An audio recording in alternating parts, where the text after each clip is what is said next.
was never just a band. They were a philosophy, a movement, a vision of what black music could become when you refused to choose between commercial success and spiritual purpose.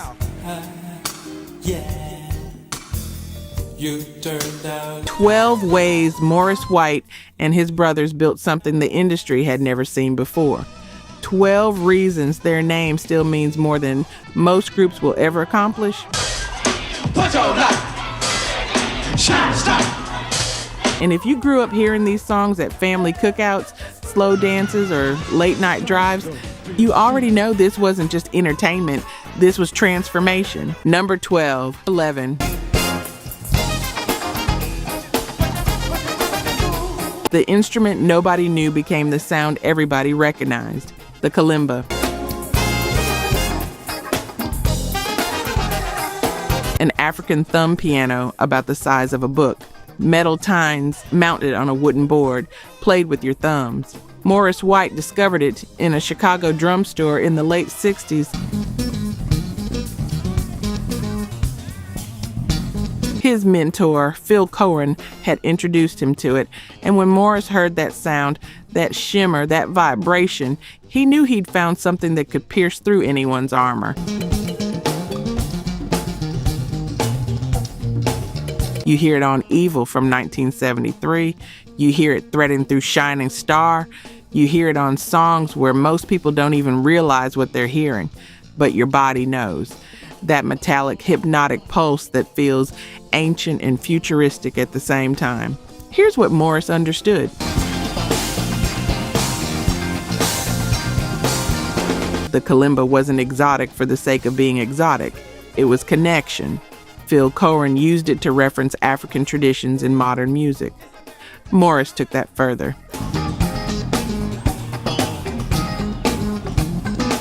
He retuned his Hugh Tracy treble kalimba into a pentatonic scale, moved away from the standard Western do-re-mi tuning, and created something that resonated with African sensibilities while fitting into contemporary funk and soul.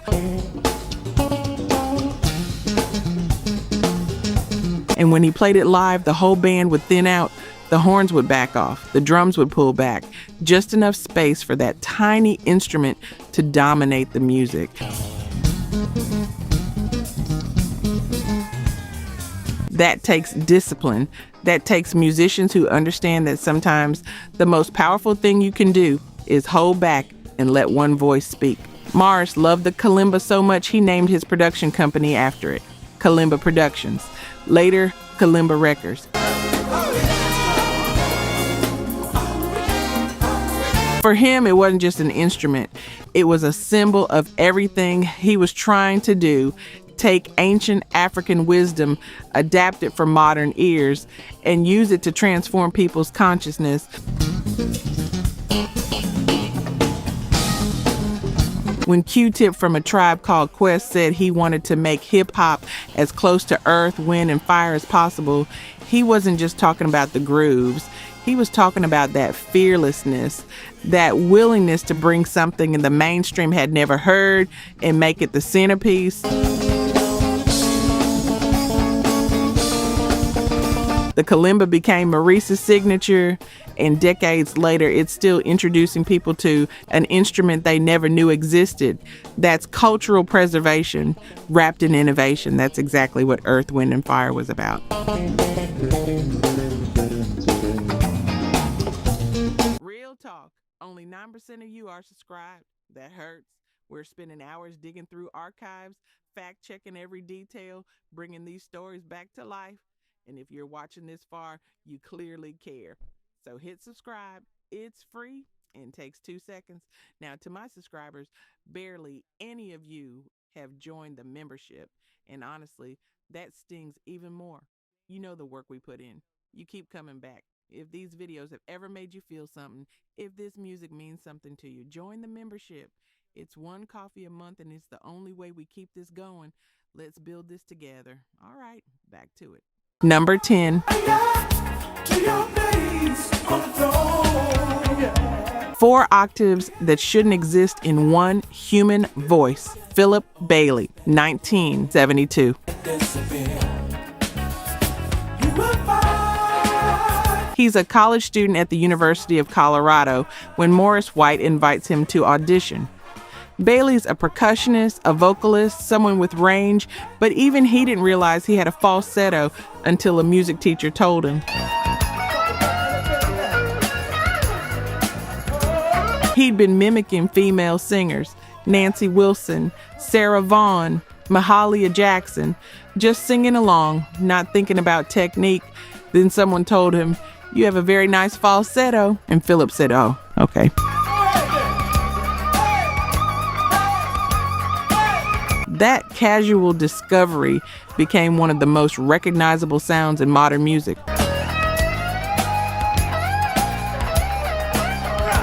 Maurice heard something in that first rehearsal. He said later, "Man, can the kids sing high and hard." Philip had the classic falsetto of the era, Eddie Kendricks, Russell Tompkins Jr., William Hart of the Delphonics, sweet soaring voices.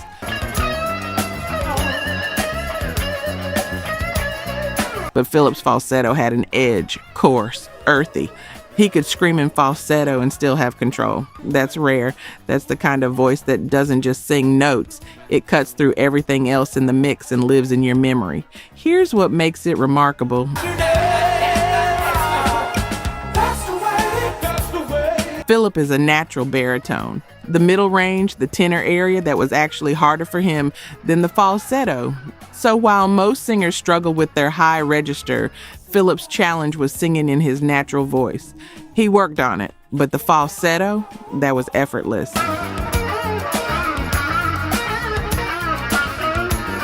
And Maurice knew exactly what to do with it.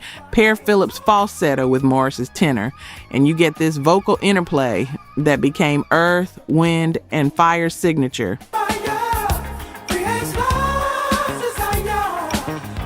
Shining Star, September, Reasons, Fantasy. Philip's voice floating above the groove, Maurice anchoring it, the two of them trading lines like they were finishing each other's thoughts. But here's the part that still gets me.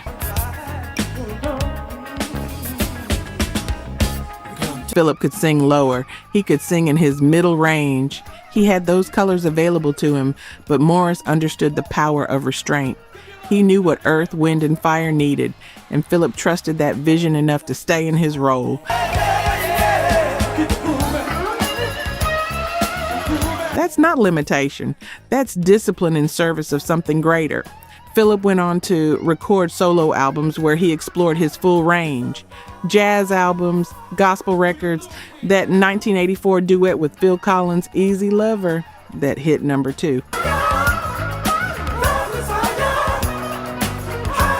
But when he's on stage with Earth, Wind, and Fire, he knows what people came to hear. That falsetto, that shimmer, that voice that sounds like it's coming from somewhere beyond the physical world.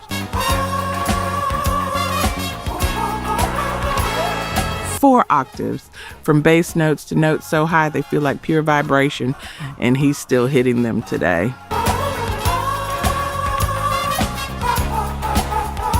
Number 9.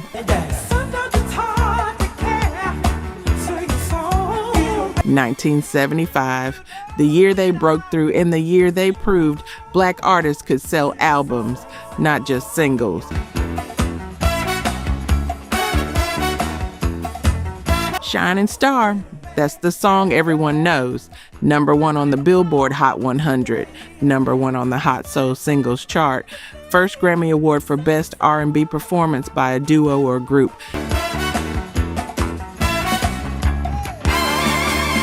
Inducted into the Grammy Hall of Fame in 2008, a song that was literally inspired by Maurice White, stargazing in Colorado during a recording session at Caribou Ranch, looking up at the night sky and thinking about his bandmates as shining stars.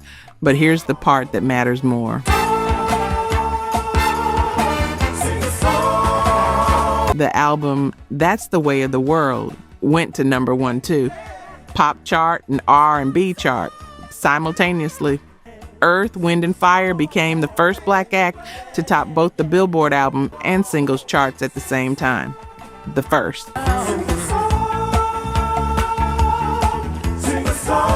1975, and the music industry is still operating on the assumption that black artists move singles, white artists move albums. That's the unspoken rule.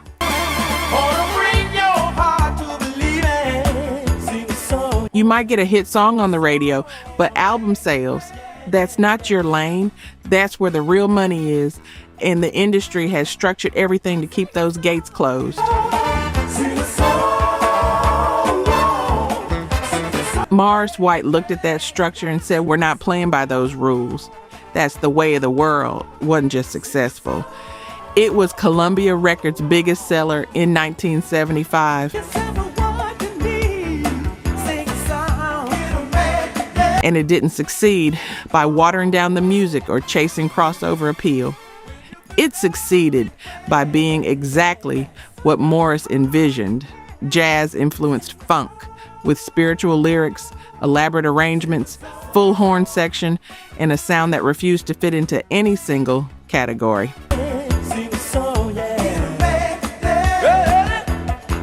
The album was originally supposed to be the soundtrack to a movie starring Harvey Keitel.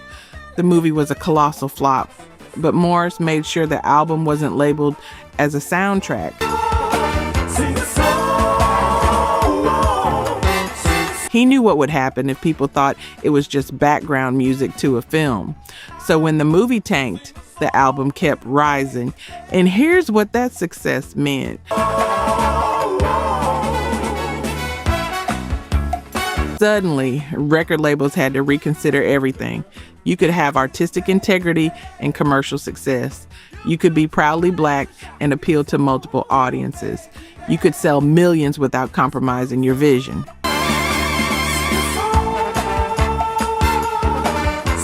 After That's the Way of the World, Earth, Wind, and Fire could afford their own horn section. The Phoenix Horns, Don Myrick on saxophone, Louis Satterfield on trombone, Romley Davis and Michael Harris on trumpets. All of them had worked with Maurice back when he was a session drummer at Chess Records. He knew their sound. He knew what they could do. And with that success came something else.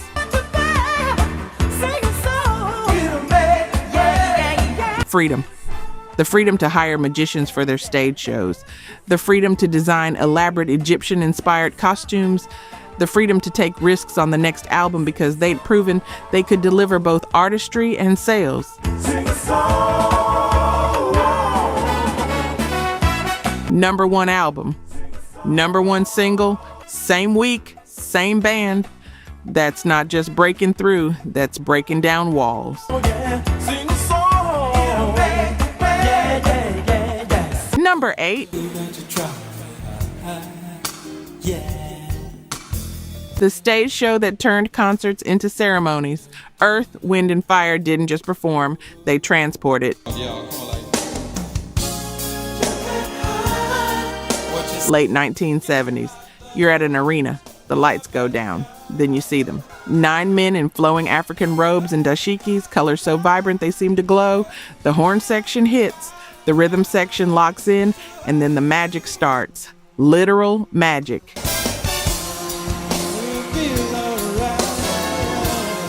Doug Henning designed their illusions. Later, David Copperfield. These aren't cheap tricks. Maurice wanted levitation, disappearing acts, floating pianos, instruments that seemed to play themselves. He wanted laser shows and light displays that felt otherworldly. You turned down love like it's really bad. He wanted every person in that arena to feel like they'd stepped into another dimension. And if you're thinking that sounds excessive, like it would overshadow the music, that's the point you're missing.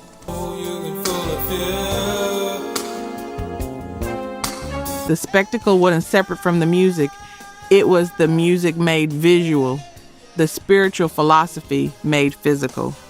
Maurice believed music should elevate consciousness, and every element of an Earth, Wind, and Fire show was designed to lift the audience higher. The Egyptian imagery wasn't random. Maurice had traveled to Egypt multiple times to study their philosophy and culture. He brought the whole band on one trip. He wanted them to understand the connection between ancient African wisdom and what they were creating in the present.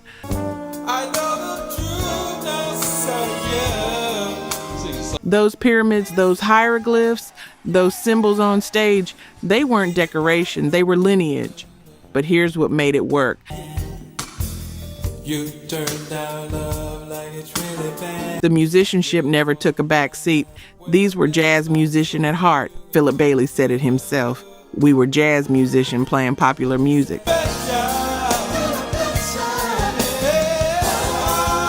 Every member of that band could play. The Phoenix horns weren't just blasting notes, they were conversing. Larry Dunn on keyboards wasn't just keeping time, he was painting colors.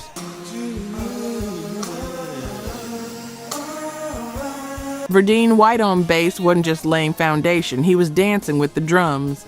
And when they performed live, they were relentless. 9 months touring after That's the Way of the World, sold out arenas, festival headliners. Every night, full energy, full spectacle, nothing held back. The physical toll was real. By the early 80s, they were exhausted, creatively drained. They took a 4-year hiatus from 1984 to 1987 because they'd given everything they had. But during that break, the legacy kept growing. You know it's true, don't you try. Yeah. Other artists kept sampling their records. Young people kept discovering them. The culture kept building on what they'd created. And when they came back in 1987 with Touch the World, they came back on their terms. What you never had. System of Survival hit #1 on the R&B chart. The tour kicked off again, but the pace was different. They learned that you can't sustain that level of output indefinitely without burning out. What they created during those peak years, though, those elaborate, transcendent live shows that set a standard. Bruno Mars, Beyonce, Kendrick Lamar with his stadium productions, they're all working in a template. Earth, Wind and Fire helped build. You can't give what you never had. The idea that a concert should be more than just songs performed in sequence, that it should be transformation, experience, ceremony. That's what Maurice understood from the beginning. Music isn't just sound, it's energy. And if you honor that energy, if you give it everything you have, people will remember it for the rest of their lives. Well, bless my soul, you can fulfill. #7. Is this real? Temperatures rising. They built an empire by building other people. Kalimba Productions. That's the company Maurice White founded. And if you don't know what it accomplished, you're missing half the story. All our illusions were 1970s and 80s, Maurice is at the peak of his career with Earth, Wind and Fire, albums going platinum, tours selling out, Grammys stacking up. Most artists at that level would focus entirely on their own success. Maurice said, "I'm going to use this platform to elevate other artists." How about that? Is that all right? The Emotions. Maurice produced their 1976 album Flowers for Columbia Records.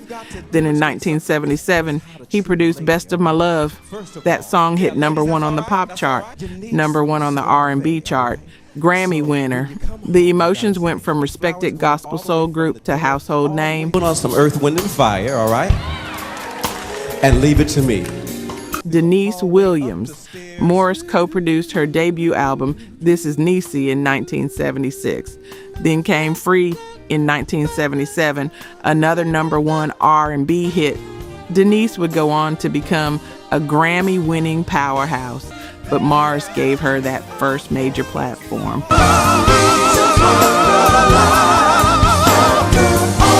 Ramsey Lewis.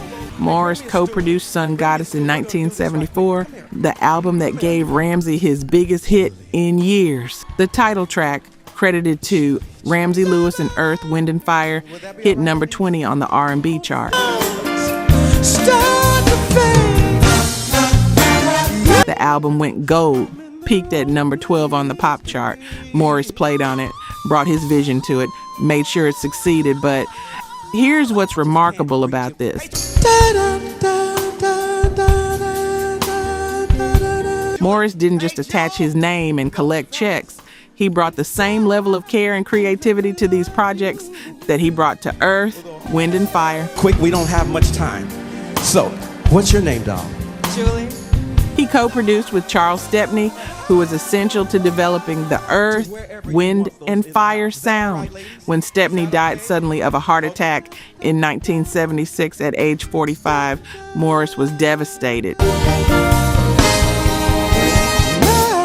I'm craving your body. He named Earth, Wind, and Fire's next album Spirit as a tribute to him, and Maurice kept producing. Barbra Streisand, Cher, Neil Diamond, Jennifer Holliday, El DeBarge, Valerie Carter, artists across genres, styles, backgrounds. If Maurice believed in your talent, he'd give you everything he had.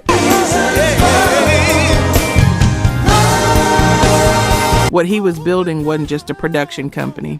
It was a philosophy in action. The same philosophy that ran through Earth, Wind, and Fire's music: elevation, community, the understanding that your success means nothing if you don't bring others with you. And here's the long-term impact.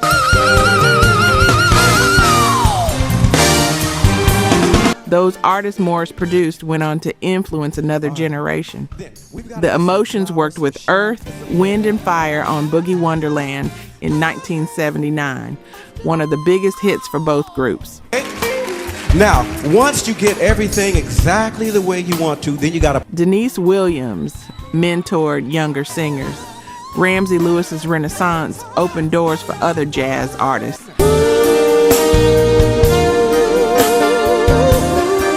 Maurice could have kept all the spotlight on Earth, Wind, and Fire.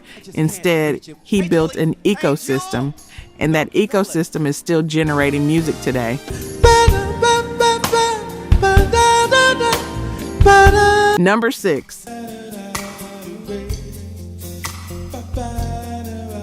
Hip-hop grew up in the crates, digging through their parents' Earth, Wind, and Fire records. Here's what most people don't realize. Earth, Wind, and Fire's most sampled track isn't a hit single. It's a 1 minute, 21 second interlude from the 1977 album All in All, called Brazilian Rhyme, Bayho Interlude. Rhythmic barbershop vocals, percussion, no traditional instruments, just voices and rhythm. And it's been sampled over 100 times by hip-hop and R&B artists.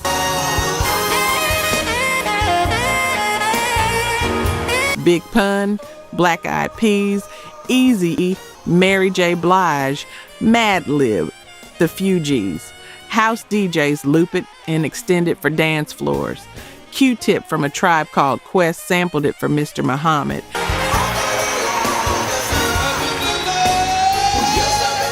And later said that when he was making their debut album, his goal was to make something as close to the Beatles or Earth, Wind, and Fire or Sly Stone as possible for hip-hop. Q-Tip's vision for A Tribe Called Quest, one of the most important groups in hip-hop history, was to be hip-hop's equivalent of Earth, Wind, and Fire.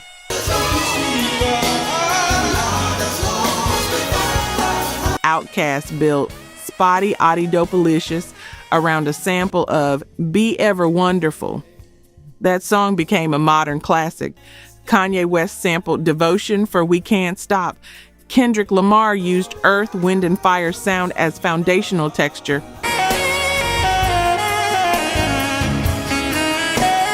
Common, Nas, De La Soul, all of them drew from the well Mars and the band created.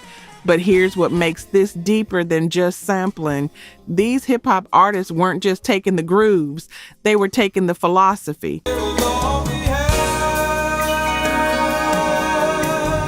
Earth, Wind, and Fire's entire approach: blend every genre you love, refuse to be limited by industry categories, bring live instrumentation into spaces that don't expect it, balance street-level rhythm with spiritual uplift.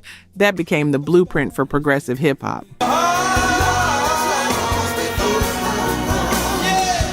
When Anderson .Paak and Childish Gambino use organic instrumentation, when the Roots bring a full band on stage, when artists today talk about creating music that uplifts rather than just entertains, they're walking a path Earth, Wind, and Fire carved. And here's the irony. Some of those young hip-hop fans didn't even know they were listening to Earth, Wind, and Fire. They just knew that beat was undeniable, that groove was timeless. Then they dig deeper, find the original album, and discover an entire universe of music their parents had been playing at cookouts and house parties for decades. That cross-generational connection, that's cultural continuity. That's how traditions survive and evolve. Earth, Wind, and Fire created music in the 70s and 80s that became the foundation for music in the 90s, 2000s, and today. Not because they were trying to be timeless, because they were trying to be truthful. Maurice once said their music came from cosmic consciousness, expanding awareness, uplifting spirits, and hip-hop at its best does the same thing. It takes the struggles of everyday life and transforms them into art that helps people survive. That's the lineage, that's the inheritance. Does that feel all right? Earth, Wind, and Fire didn't just influence hip-hop's sound, they influenced hip-hop's soul. Number 5. When the body failed, the vision kept building. Early 1990s.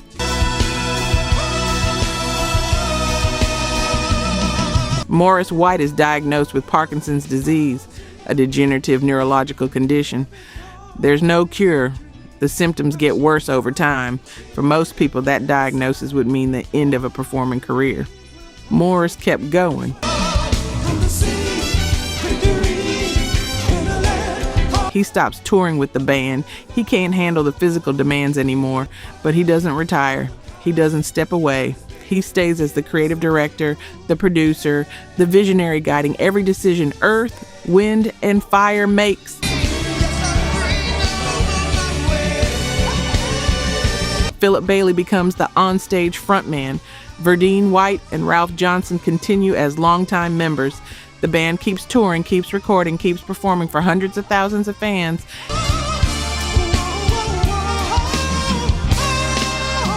And Maurice is there in spirit, in the studio, behind the scenes, making sure the music stays true to the original vision. Here's what that looked like in practice.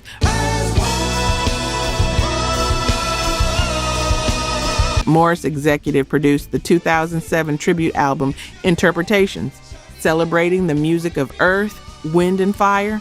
Artists like Chaka Khan, Kirk Franklin, and others recorded their versions of Earth, Wind, and Fire classics.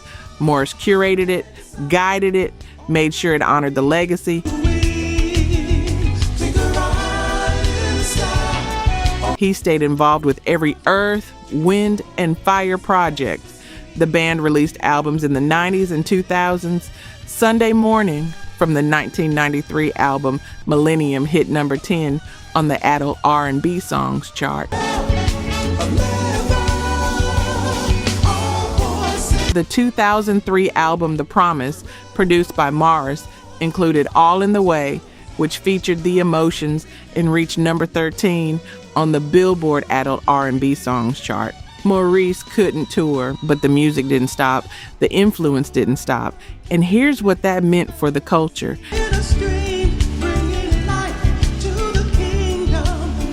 Younger fans who discovered Earth, Wind, and Fire in the 2000s got to see a band that had been performing for 30, 40 years. Still tight, still powerful, still delivering that same energy.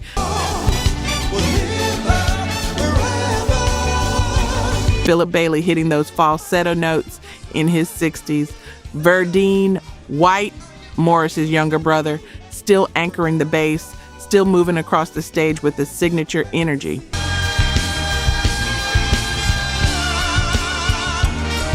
Maurice's presence was always there, not physically, but spiritually, in the arrangements, in the set lists, in the decision to keep Earth, Wind, and Fire active, even when it would have been easy to rest on legacy.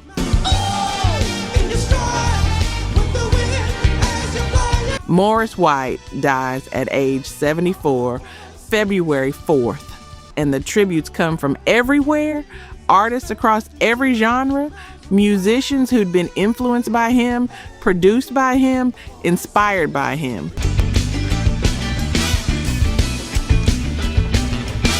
The Recording Academy gives Earth, Wind, and Fire a Lifetime Achievement Award that same year. Kennedy Center honors would come in 2019, but here's the legacy that matters most.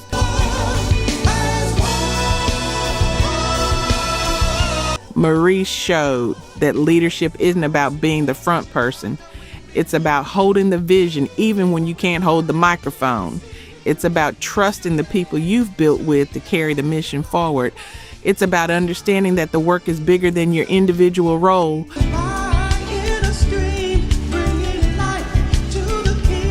Earth, Wind, and Fire didn't end when Maurice stopped touring.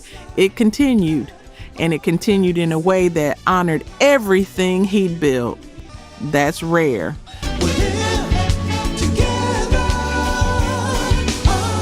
That's what happens when you've created something with such a strong foundation that it can stand even when the architect steps back.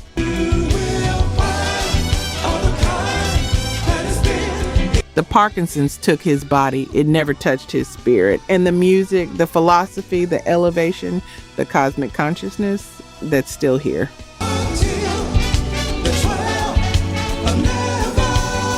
Number 4.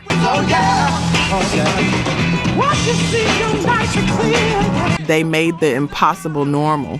Think about what Earth, Wind, and Fire was asking the music industry to accept in the 1970s. A 9-piece band, full horn section, African instruments, Egyptian imagery, lyrics about spirituality and cosmic awareness, genre blending that pulled from jazz, funk, soul, R&B, gospel, rock, and traditional African music, all in the same song. And they wanted to sell millions of records doing it. The industry said, pick a lane. They said all of it. Most bands that try to do everything end up doing nothing well. Earth, Wind, and Fire made eclecticism feel like inevitability. Listen to Serpentine Fire and try to categorize it. It's funk, it's disco, it's jazz fusion. It's got a horn arrangement that would make a big band proud and a groove that would make James Brown nod in approval.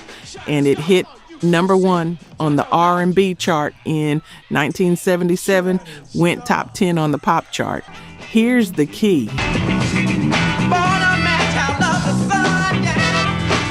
They never compromised the musicianship.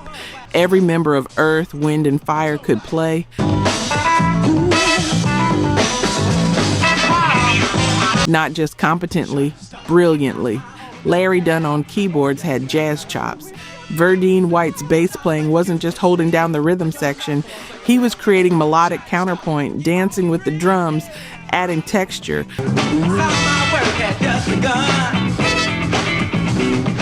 Al McKay and Johnny Graham on guitars brought rock edge to funk foundations. The Phoenix horns weren't just punctuation, they were co-lead voices. When you have that level of musicianship, you can pull from any genre because you understand the language. You're not faking it. You're not appropriating, you're synthesizing. And the cultural moment mattered. The 1970s was a time of experimentation, mind expansion, Afrocentric consciousness movements. Black artists were reclaiming African heritage, studying African history, rejecting the narrative that had been imposed on them. Earth, Wind, and Fire didn't just participate in that movement, they soundtracked it.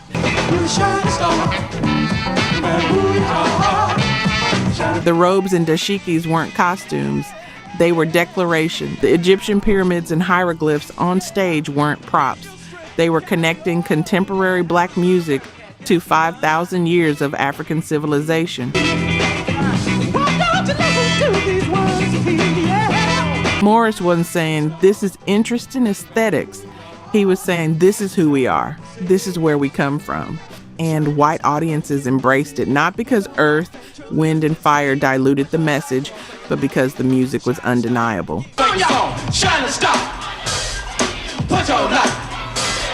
You can't hear September and not move. You can't hear Shining Star and not feel elevated. The cultural specificity became universal because the emotion was real. That's the paradox they solved. How to make music that is deeply rooted in black culture and accessible to everyone. Most artists fail at this because they try to compromise the roots to reach the audience. Earth, Wind, and Fire did the opposite. They went deeper into the roots, and the audience came to them. Rolling Stone called them innovative, precise yet sensual, calculated yet galvanizing, and said they changed the sound of black pop. VH1 described them as one of the greatest bands, period, not greatest black bands. Greatest bands. 8 consecutive albums in Billboard's top 10 during the 70s, 6 top 10 singles, 6 Grammy Awards out of 17 nominations. 90 million records sold worldwide. Rock and Roll Hall of Fame, Vocal Group Hall of Fame, Songwriters Hall of Fame, Congressional Horizon Award, BET Lifetime Achievement Award, Soul Train Legend Award, Kennedy Center Honors. They didn't achieve that by being safe. They achieved it by being fearless. Number 3. September didn't have real words, and it became immortal anyway. Ba-dee-ya, say, do you remember? Ba-dee-ya, dancing in September. You're singing it right now in your head. Don't lie.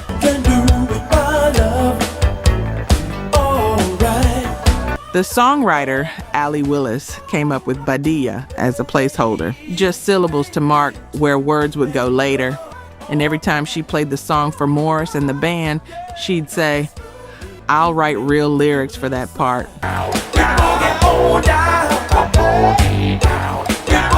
Maurice kept saying, no, keep it. Allie thought he was joking. Ba-dee-ya doesn't mean anything. It's not even trying to be a word, but Maurice understood what she didn't. Sometimes the sound is the meaning. Sometimes the feeling carries more truth than any lyric could, and he was right. September became one of the most recognized songs in music history, not despite the ba-dee-ya.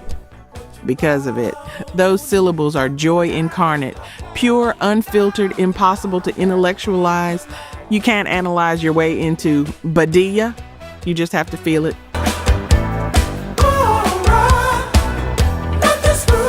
Philip Bailey admitted later that he had doubts too. Standing in the vocal booth, looking at ba-dee-ya on the lyric sheet, thinking, I have to sing this, but he trusted Maurice's vision. And now, decades later, Philip still performs that song to arena crowds who sing every syllable, including the nonsense ones, back to him with reverence. September was released in 1978, peaked at number 8 on the Billboard Hot 100, number 1 on the R&B chart. It's been used in countless movies, TV shows, commercials. It's been covered, sampled, remixed. And every September 21st, the internet has a collective celebration because of one line. Do you remember the 21st night of September? That tradition started in 2016 when actor and writer Demi Adejuyigbe created viral videos dedicated to honoring September 21st. Now it's an annual ritual. Millions of people worldwide marking their calendars for a date that has no historical significance beyond this song mentioning it. That's cultural penetration. That's when a piece of art becomes woven into the fabric of how people experience time. But here's what September represents beyond its commercial success.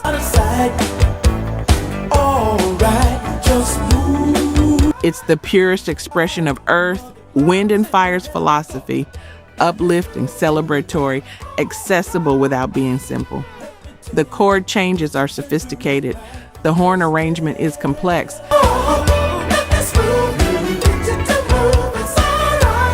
The rhythm section is doing intricate things underneath that groove, but what you feel when you hear it is pure joy. Maurice said the essence of the band was hope, that they applied totally positive approach to their life and their music.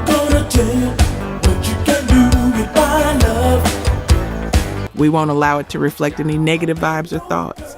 All our music is up in the sense that it is intended to bring people to that state. That wasn't naive. That was intentional. Maurice saw what was happening in the world, the poverty, the racism, the violence, the despair, and he chose to create music that reminded people they could transcend it, not by ignoring reality, by accessing something higher. September is that philosophy in 3 minutes and 35 seconds. It doesn't lecture. It doesn't preach. It just invites you to remember when things felt golden, when love was changing your mind, when you danced like nothing else mattered. And 40 plus years later, it still works. That's not just a good song, that's magic. Number 2.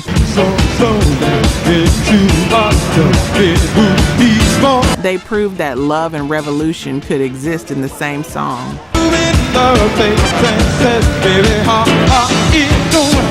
Shining star. The lyrics are direct. You're a shining star no matter who you are, shining bright to see what you could truly be.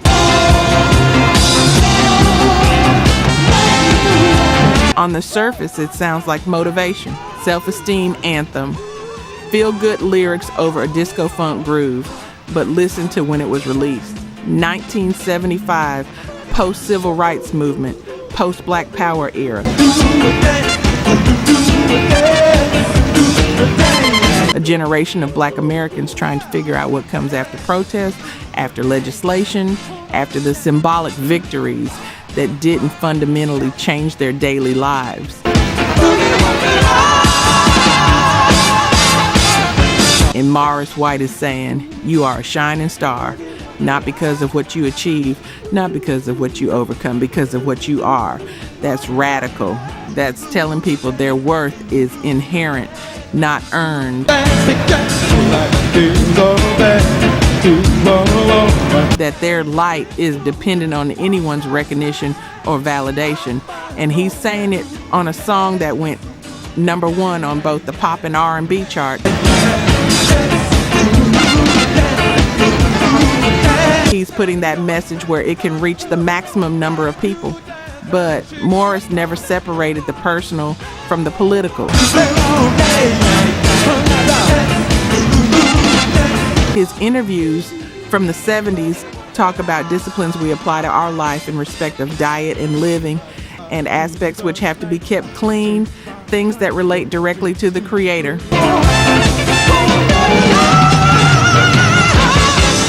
He's talking about a holistic approach to liberation, not just legal rights or economic power, but spiritual transformation. And that made some people uncomfortable.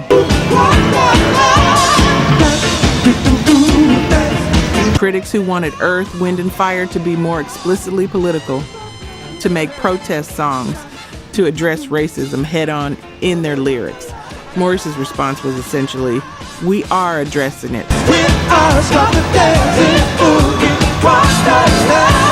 By showing black excellence, by celebrating black beauty, by creating music that proves we are capable of sophistication, complexity, joy, and transcendence. That's a different kind of revolution.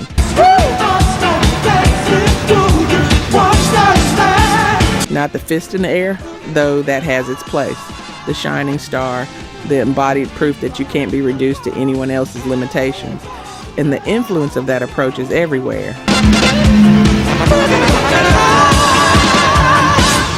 Prince built his entire career on it. Janelle Monáe uses it. Beyonce's Lemonade is personal storytelling as political statement. The idea that by being fully yourself, by refusing to diminish your light, you are inherently challenging the systems that want to contain you.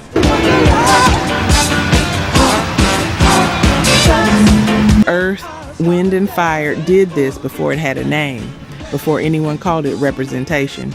They just did the work, made the music, showed up in those robes and dashikis and said, this is us. Take it or leave it.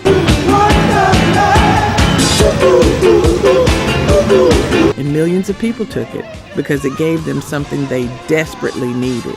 Permission to be joyful without apology. Permission to be spiritual without being mocked. Permission to be complex, to contain multitudes without having to explain themselves. That's the legacy that doesn't show up in sales figures or chart positions. That's the legacy in how people move through the world after hearing your music, how they stand a little taller, how they reject the smallness that's been assigned to them. Maurice said he wanted to create a library of music that would stand the test of time. He did that, but he also created a library of possibilities, a catalog of ways to be free. Number 1. They became elders while they were still here.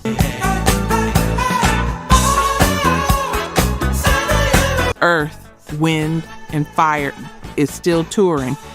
Philip Bailey, now in his 70s, still hitting those falsetto notes. Verdine White, Maurice's younger brother, still on bass after more than 50 years. Ralph Johnson still on percussion. These aren't nostalgia tours.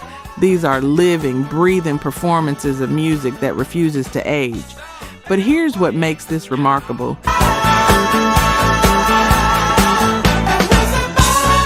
They're performing for 3 generations simultaneously. The original fans who bought That's the Way of the World on vinyl in 1975. Their children who grew up hearing these songs at family gatherings. Their grandchildren who discovered Earth, Wind, and Fire through hip-hop samples or viral TikTok videos. And everyone in that arena is singing the same words, moving to the same grooves, feeling the same transcendence. That's not common. Most artists peak and fade. They become references, memories, oldies radio. Earth, Wind, and Fire became foundational. The music didn't stop being relevant. It became the bedrock that new music builds on. The 2016 Grammy Awards, Earth, Wind, and Fire receives the Lifetime Achievement Award. The same year Maurice passes away. 2019 Kennedy Center Honors, Philip Bailey, Verdine White, and Ralph Johnson receive one of the highest cultural distinctions in America. Stevie Wonder performs That's the Way of the World in tribute. artists from across genres stand and applaud. But the highest honor isn't the awards.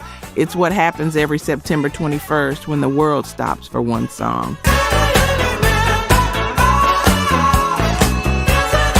It's what happens when Outkast says they wanted to be hip-hop's Earth, Wind, and Fire. It's what happens when a young producer digs through their parents' record collection, finds All in All, and samples Brazilian rhyme for the 101st time because that groove is still perfect. Here's what Earth, Wind, and Fire prove. You don't have to choose between artistic integrity and commercial success. You don't have to choose between cultural specificity and universal appeal. You don't have to choose between being a band and being a movement.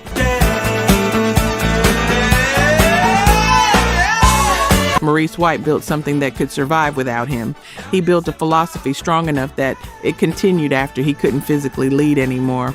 He built music that continues to uplift people decades after the recording sessions ended.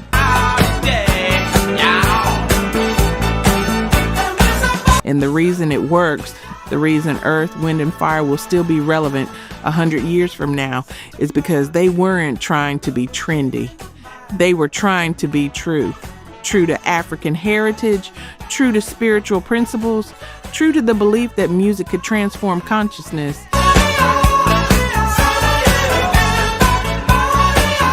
They were never just a band playing instruments. They were architects of joy, custodians of heritage, proof that black art could be sophisticated, commercial, spiritual, funky, and revolutionary all at once. When Verdine White said in tribute to his brother, "The world has lost another great musician and legend," he wasn't exaggerating. But here's what Morris understood that most legends don't. Legacy isn't about being remembered. It's about continuing to live through the people you've touched. Earth, Wind, and Fire's music doesn't just get played, it gets celebrated, sampled, studied, danced to. Used in wedding receptions and cookouts, in late night drives and moments when someone needs to remember what joy feels like. That's immortality. Not the kind that comes from being frozen in time, the kind that comes from being so alive that you keep giving life to others.